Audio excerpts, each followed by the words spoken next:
Good morning students. तो last video में हम पढ़ रहे थे अवतल दर्पण द्वारा प्रतिबिंब निर्माण। अवतल दर्पण द्वारा प्रतिबिंब निर्माण के बारे में मैंने तुम्हें बताया था कि वस्तु किस स्थिति में होगी तो प्रतिबिंब किस स्थिति में बनेगा। ये अब तक हमने पढ़ा था, एक बार फिर से रिपीट करते हैं।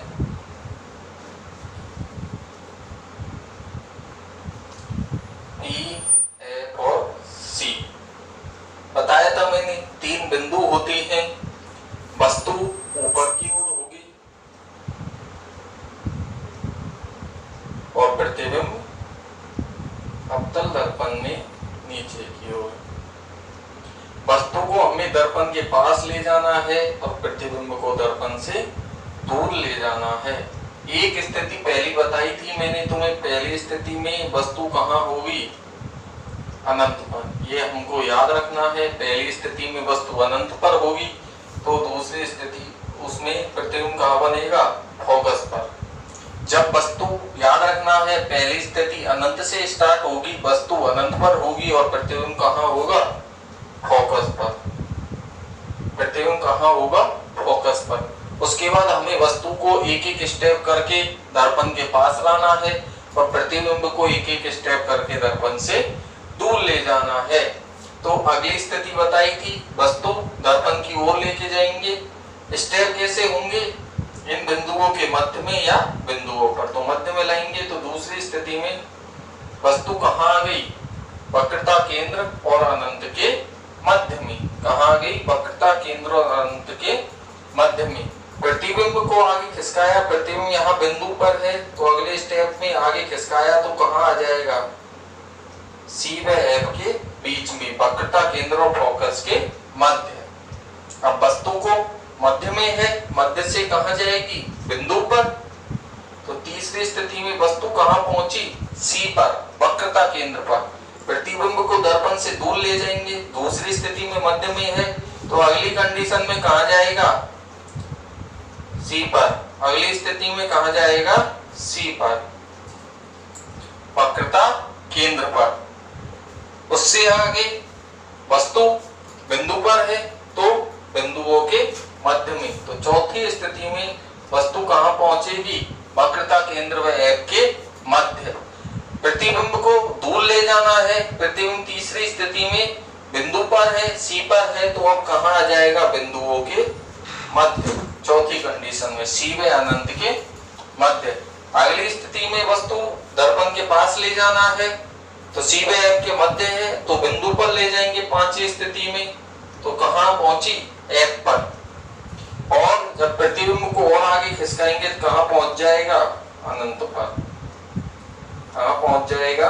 अनंत पर। इसके बाद छठी कंडीशन, वस्तु बिंदु पर है, इन बिंदुओं के मध्य में और इधर हम अनंत से ज्यादा जा नहीं सकते, इसलिए प्रतिबिंब इधर की ओर नहीं होकर कहाँ पहुंच जाएगा? दर्पण के पीछे। कहाँ पहुंच जाएगा? छठी कंडीशन में प्रतिबिंब दर्पण के पीछे। तो वही है, वस्तु अनंत पे, प्रतिबिंब फोकस पे। एक एक स्टेप करके वस्तु को दर्पण के पास लेके जाना है, प्रतिबिंब को दर्पण से दूर लेके जाना है। स्टेप क्या होंगे? बिंदुओं पर, बिंदुओं के मध्य में, बिंदुओं पर, बिंदुओं के मध्य में। जैसे जैसे वस्तु को आगे बढ़ाएंगे वैसे वैसे प्रतिबिंब को पीछे खिसकाना है, दर्पण से दूर ले जाना है। तो देखो, उसके बाद आगे हम बात करेंगे। ये तो बात हुई प्रतिबिंब की स्थिति की। क्या बात हुई? प्रतिबिंब की स्थिति। जब वह हमें देखे रखेगा कि वस्तु इस स्थिति में स्थित है तो प्रतिबिंब किस स्थिति में बनेगा, तो यह तो हम बता देंगे कि यदि वस्तु यहाँ पर है तो प्रतिबिंब कहाँ बनेगा। दूसरी बात आती है आकार की। दूसरी बात आती है आकार की। आकार कैसा होगा? तो आकार देखो, बहुत जी है, हमें प्रतिबिंब के आकार के बारे में बात करनी है। किसके बारे में बात करनी है? प्रतिबिंब के आकार के बारे में। तो प्रतिबिंब का आकार, पहली कंडीशन में प्रतिबिंब कहाँ बना? फोकस पर। यहाँ याद रखना है कि शुरू में प्रतिबिंब कैसा होता है? बिंदुवत। कैसा होता है? बिंदुवत। बिंदुवत मतलब एक बिंदु के बराबर, बहुत ज्यादा छोटा। कैसा होता है? बिंदुवत। हमें स्थित आकार में लिखना ही क्या है? बिंदुवत। पहली स्थिति में प्रतिबिंब कैसा होता है? बिंदुवत। बिंदुवत हुआ, जैसे जैसे हम आगे बढ़ेंगे वैसे वैसे प्रतिबिंब का आकार बड़ा होता जाएगा। पहली स्थिति में याद रखना है कैसा होगा? बिंदुवत। दूसरी स्थिति में आएंगे तो कैसा होगा? दूसरी स्थिति में आएंगे तो कैसा होगा? बिंदुवत मतलब बहुत ज्यादा छोटा। तो दूसरी कंडीशन में आएंगे तो छोटे से बड़ा होगा। बड़ा तो होगा लेकिन वही बच्चे की तरह। जैसे बच्चा जब पैदा होता है तो बहुत ज्यादा छोटा होता है, उसके बाद थोड़ा बड़ा तो होता है, लेकिन तब भी अपने माता पिता से छोटा होता है। तो बड़ा तो हुआ लेकिन है तब भी कैसा? छोटा।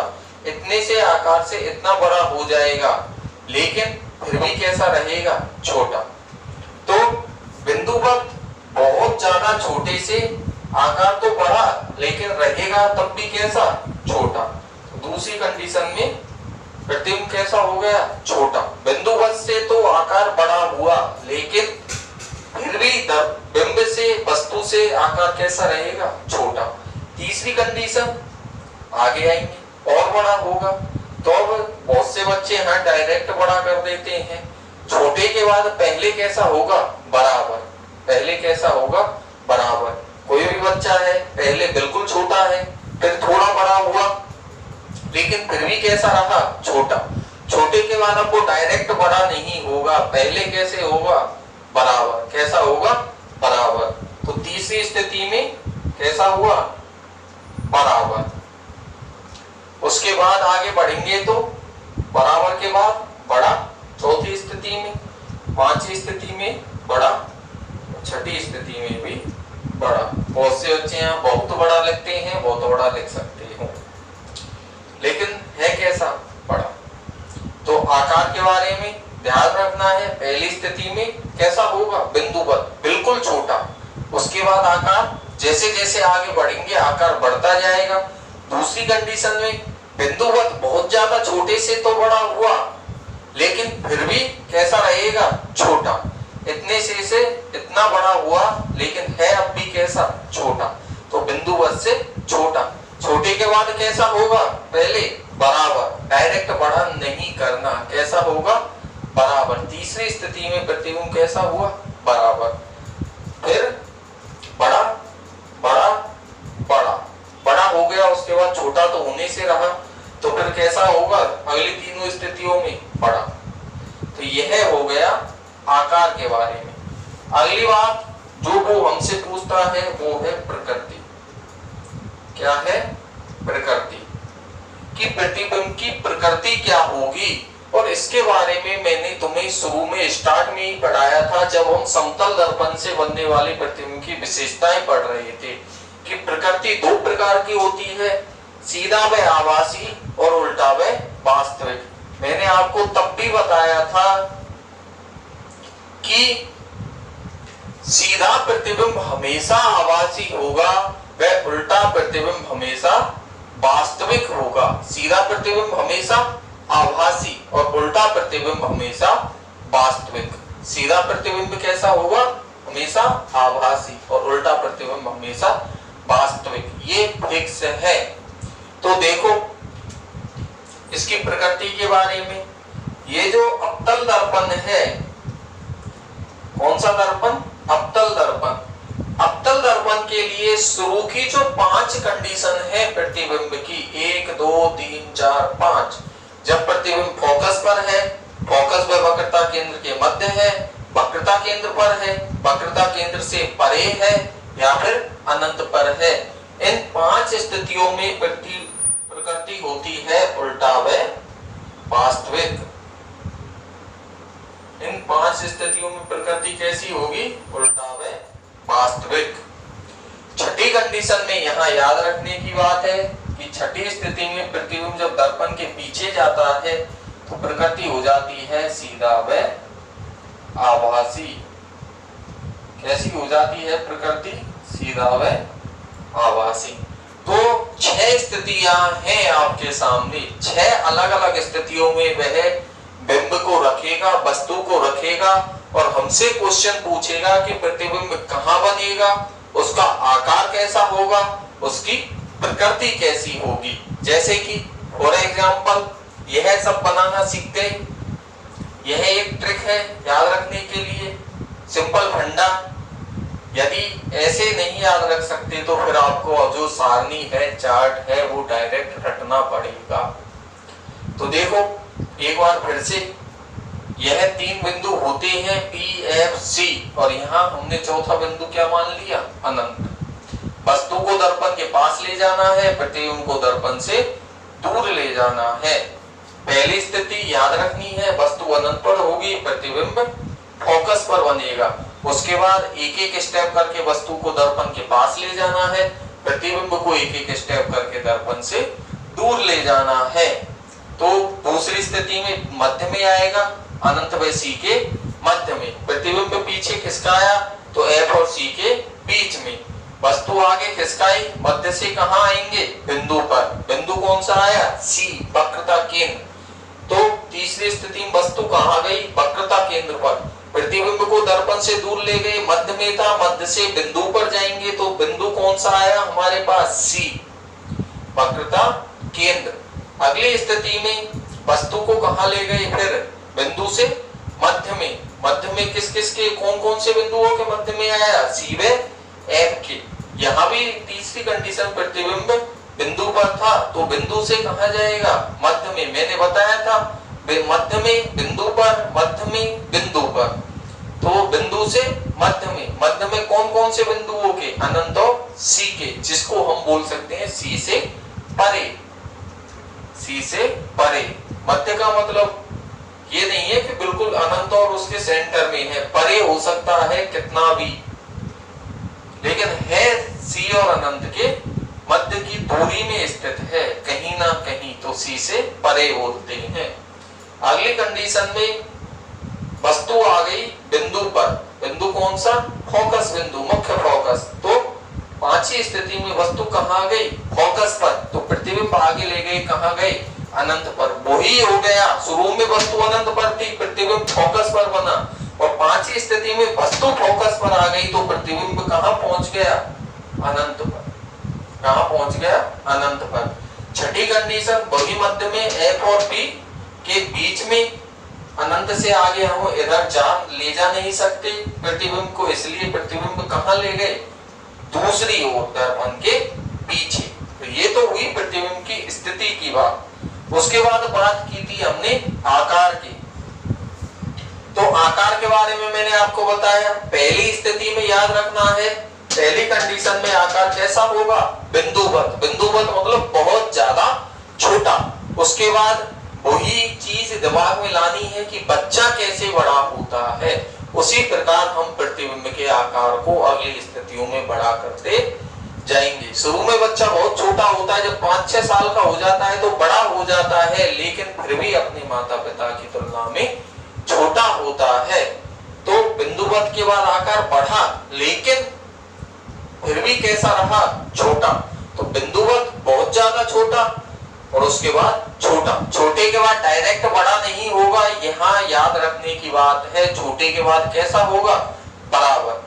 तीसरी कंडीशन में बराबर, उसके बाद चौथी में बड़ा, पांचवी में बड़ा, छठी में बड़ा, बहुत बड़ा भी लिख सकते हो। तीसरी बात थी प्रकृति की। प्रकृति, अवतल दर्पण आपको दिखे तो 5 स्थितियों में प्रकृति उल्टा व वास्तविक होती है, और छठी स्थिति में याद रखना है, जब वस्तु प्रतिबिंब दर्पण के पीछे बनेगा।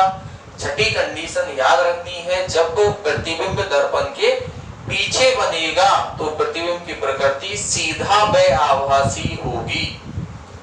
5 स्थितियां, अवतल दर्पण दिखे, 5 स्थितियों में प्रकृति उल्टा व वास्तविक। छठी कंडीशन, जब प्रतिबिंब दर्पण के पीछे गया तो प्रकृति कैसी हो जाएगी, सीधा व आभासी।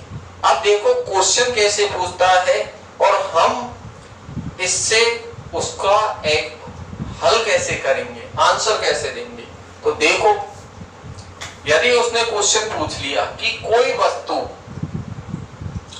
कोई वस्तु अवतल दर्पण के सामने, कहां है? अवतल दर्पण के सामने वक्रता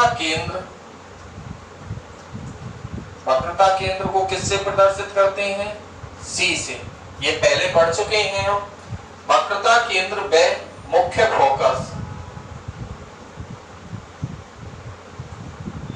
फोकस को किससे प्रदर्शित करते हैं? Capital F. वक्रता केंद्र व मुख्य फोकस के मध्य है।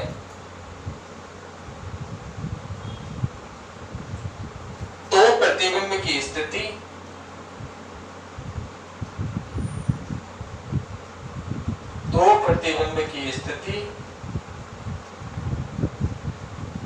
आकार व प्रकृति ज्ञात कीजिए।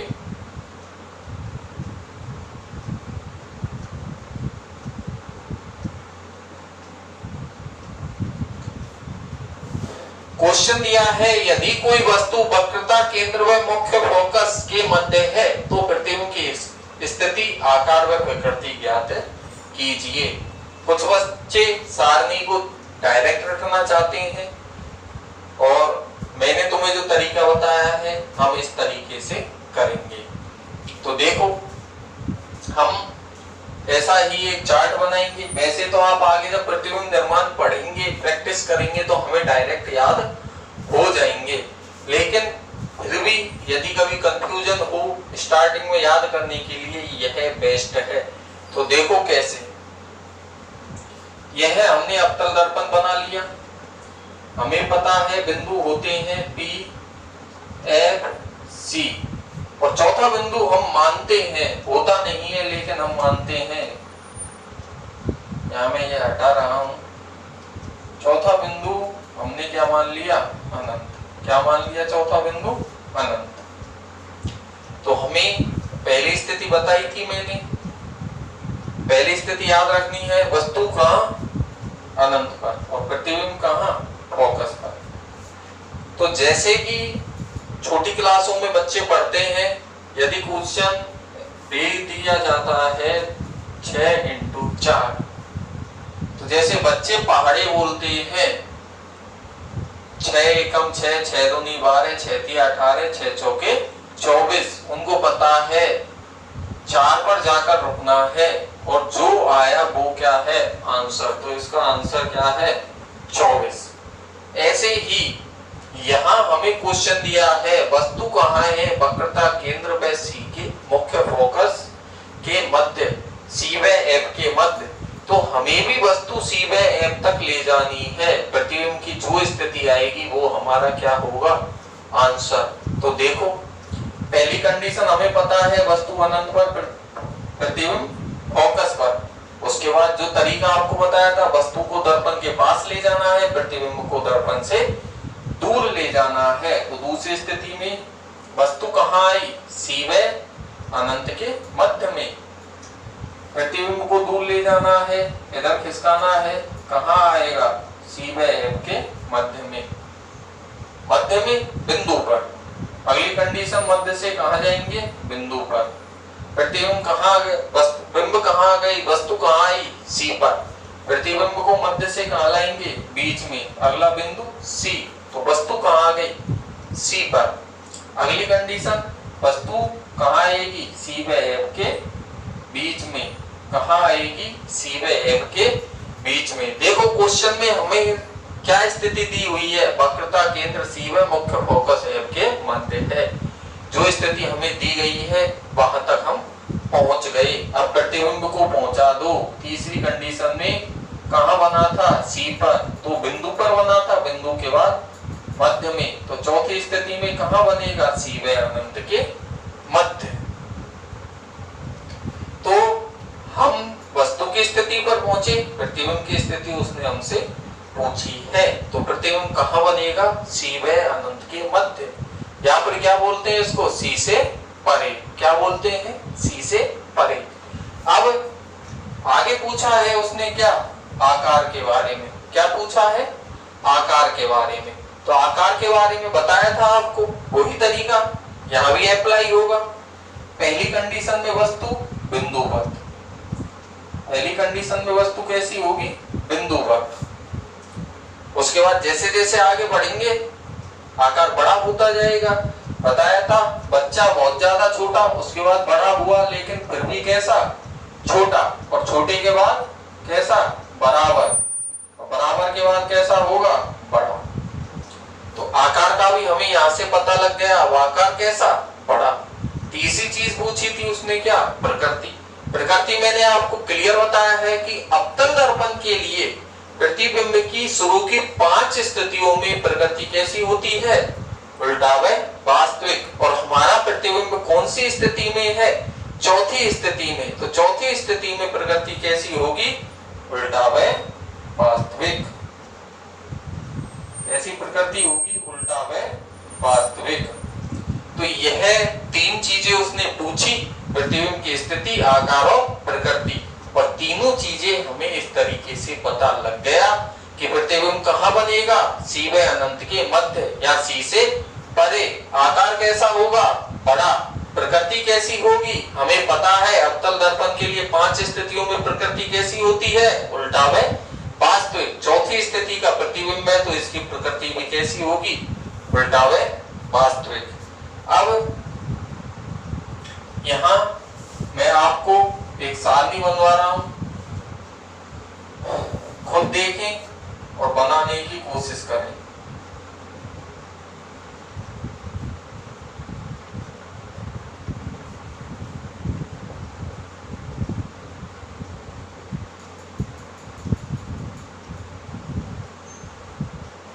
देखो पहली कंडीशन बिंब की स्थिति क्या है, बिंब की स्थिति, पहला जो कॉलम है। दूसरे में लिखेंगे प्रतिबिंब की स्थिति,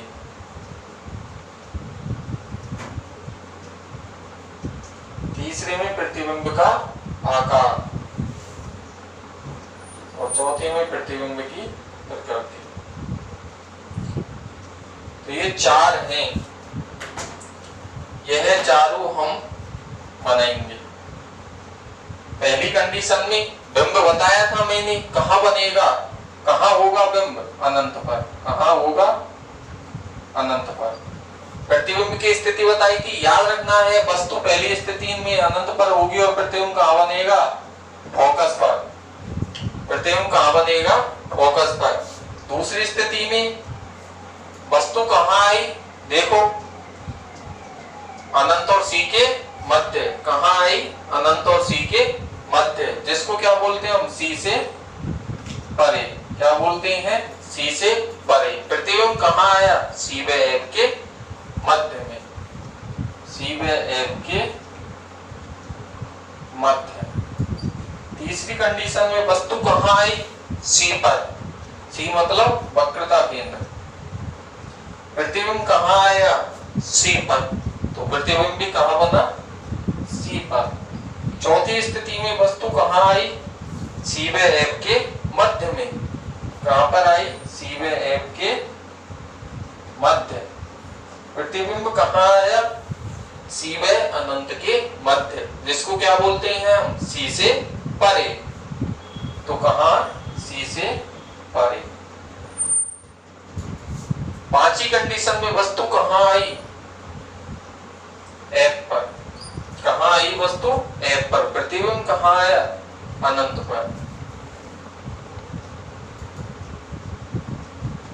छठी स्थिति में वस्तु कहां आई, सी व एफ व पी के मध्य। कहां आई, एफ व पी के मध्य, ध्रुव व फोकस के मध्य।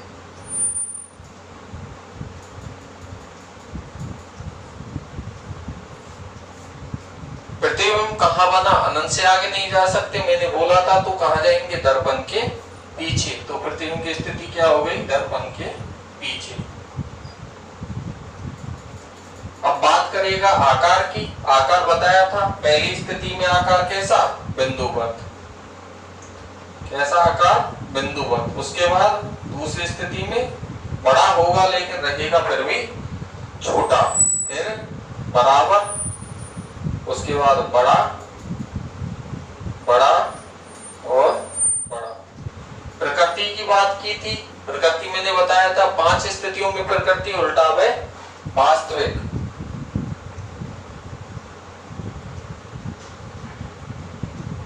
पांच स्थितियों में तो प्रकृति उल्टा व वास्तविक सेम होगी। छठी कंडीशन में जब प्रतिबिंब कहाँ बना, दर्पण के पीछे, याद रखना है प्रकृति कैसी होगी, सीधा व आभासी। कैसी होगी, सीधा व आभासी। तो ये 6 स्थितियां अवतल दर्पण के लिए, वस्तु के लिए हैं। प्रत्येक कंडीशन में प्रतिबिंब कहाँ बनेगा, उसका आकार कैसा होगा, उसकी प्रकृति कैसी होगी, ये आज हमने पढ़ा। इससे आगे अगली वीडियो में हम पढ़ेंगे इन स्थितियों में प्रतिबिंब निर्माण के किरण आरेख। हमसे जुड़े रहें। धन्यवाद।